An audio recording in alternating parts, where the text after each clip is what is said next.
Welcome back. Straight on to business news. Here's Anne Mawodo.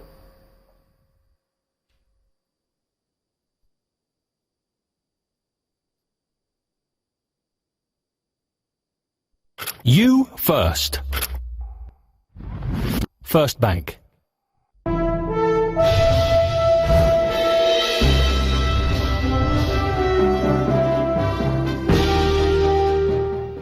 Thank you, Amarachi. The Central Bank of Nigeria has asked banks to submit bids for a special currency auction to clear the backlog of dollar demand from fuel importers, airlines, raw materials and machinery. Traders say the CBN plans to sell funded forwards to 2 to 5 months tenor to the targeted sectors ahead of the closure of forex transactions on Friday. Persistent shortage of dollar has caused many companies to hold operations, and some of them have even laid off workers, worsening the country's economic crisis. Edo State Governor Godwin Obaseki has presented a budget estimate of 150 billion naira for the 2017 fiscal year. While presenting the 2017 appropriation bill tagged Budget of Consolidation and Prosperity before the Edo State House of Assembly, the governor said the budget will focus more on economic development. Nigerian youths have been asked to think creatively and take advantage of the lifeline presented by the Bank of Industry so that they can chart their own course for prosperity and contribute positively to the economy. This is coming as the Bank of Industry launched the second phase of its Graduate Entrepreneurship Fund GEF2 program, which starts with a 4-day capacity building program. Young and hopeful corps members ready to take on the world. This gathering is special as the Bank of Industry launches the second phase of its Graduate Entrepreneurship Fund, GEF2. The first phase, launched last year, had produced 260 corps members with viable small and medium enterprises who executed 140 businesses. They created 560 direct jobs and more than 2,000 indirect ones. There's still 9 months of national service. So how many more months? Sharing her own experience, entrepreneur and chairman of First Bank Nigeria PLC, Ibukun Awoshika, urges the corps members to seek clarity in their purpose and pursue their dreams with focus. By the end of the youth service, they offered me permanent job. I said, no, thank you. The first job I could find 1 week after was in a furniture company. Now, why am I saying this? Because I need you to think differently. What is left is how you think outside of the box and you use what you already have right now to make a way for yourself and to change the country that is yours. The acting MD CEO Bank of Industry, Wahid Olagunju, tells the young entrepreneurs that being part of the scheme presents a rare opportunity to succeed and that becoming successful was the best way they could show gratitude. Our responsibility is to ensure that we guide you so that you don't make the mistakes of those that failed. So we expect 100% success rate. The 4-day capacity building program takes place simultaneously in 7 centers across the 6 geopolitical zones of the country. The Nigerian equities market started the week on a bearish note, posting its first loss in 7 days. For more on today's trading activities, let's join Bisi Adebayo.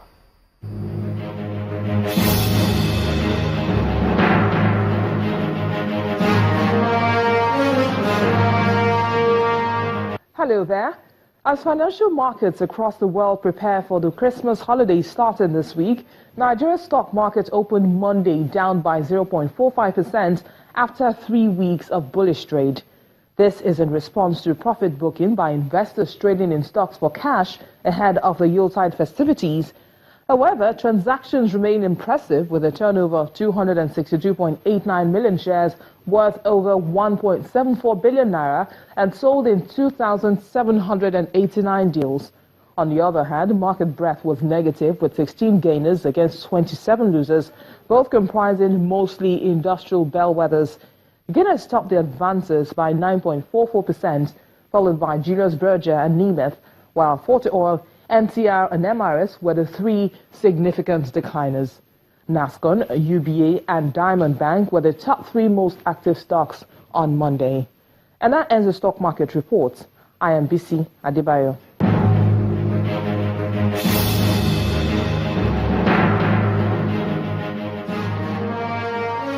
For stocks in the U.S., they opened slightly higher today as the Dow continues to flirt with the 20,000 level. For more on what traders are watching this week, let's join Jill Malandrino, VOA Channel's TV business correspondent from the NASDAQ in New York. U.S. stocks opened fractionally higher this Monday morning with just 2 weeks to go in 2016. We can see the S&P, Dow Jones and NASDAQ up just about 0.5%. The major averages have soared over the last few weeks, touching all-time highs as investors stock up on equities in a bull run into the holidays on bets that President-elect Trump's plans to deregulate sectors and increase infrastructure spend will boost the economy. Now, the Dow came into today's trade up for 6 weeks in a row for the first time since 2015 as it continues to flirt with the 20,000 level. NASDAQ and S&P, they took a bit of a breather last week. Now, this week, traders will get reports on new and existing home sales and manufacturing data. Key corporate earnings to watch include General Mills, FedEx, which is a big barometer of the U.S. economy, Nike, Paychex, and Bed Bath & Beyond. From the NASDAQ market site in Times Square, I'm Jill Malandrino, and this is VOA Channel's Business TV. Thank you, Jill. For European shares, it closed a little changed today as investors digested economic data from Germany and a speech from Janet Yellen, the chair of the U.S. Federal Reserve.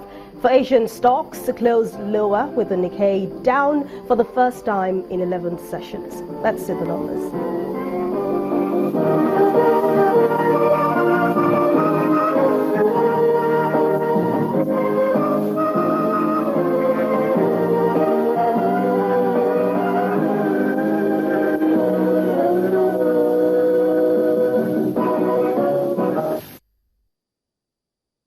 With those numbers, we end Business News tonight. Thank you for watching. I'm Anne Akufo-Addo. Back to you, Marachi.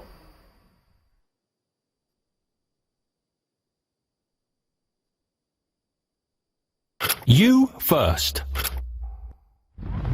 First Bank.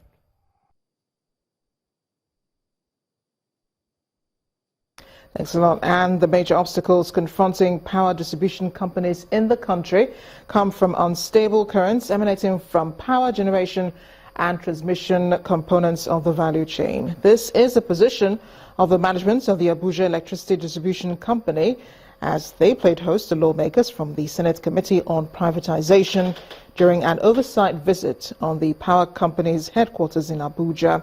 According to the management of the power company, the company is unhappy with the effects that unstable currents have on its customers in and around the FCT.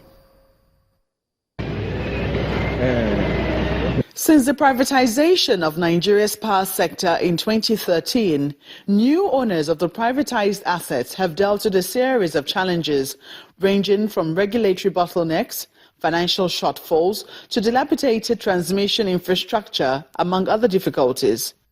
But with belief in Nigeria's future, the management of the Abuja Electricity Distribution Company continue to invest heavily in new infrastructure. We've also invested heavily into our network itself. During our presentation to the esteemed senators, we've mentioned the fact that we have to date invested about 7 billion nairas within the infrastructure. Senator Ben Murray-Bruce of the Senate Privatization Committee implored the company to stabilize supply currents. Why you give them less power, then you should give them power and destroy their equipment. Yes. If it's 240 volts, I've lived in different parts of the world, including Ghana, including South Africa. If it's 240 volts, give them 240 volts. AEDC management has said that current fluctuations are not as a result of illicit manipulations of the current to spread its available power, but rather due to low and unstable electricity inflows from the Transmission Company of Nigeria. If the national offering increases, we can take power up to 870 megawatts. For instance, this morning, and our head of technical is here, the report that I got this morning is we're only receiving 301 megawatts. So this is just a product of whatever we are allocated from the national offering. In all, the government that initiated the privatization process such reassurances that the private owners are doing their part. And the conclusion on this day was that a weakness in one component will have a chain effect of weaknesses in the other units of the power supply value chain. Next on the news at 10, Kenya Table Tennis Association invites Nigerian star Segun Toriola to train its players in Nairobi. We'll have more in sports news. Do join us again.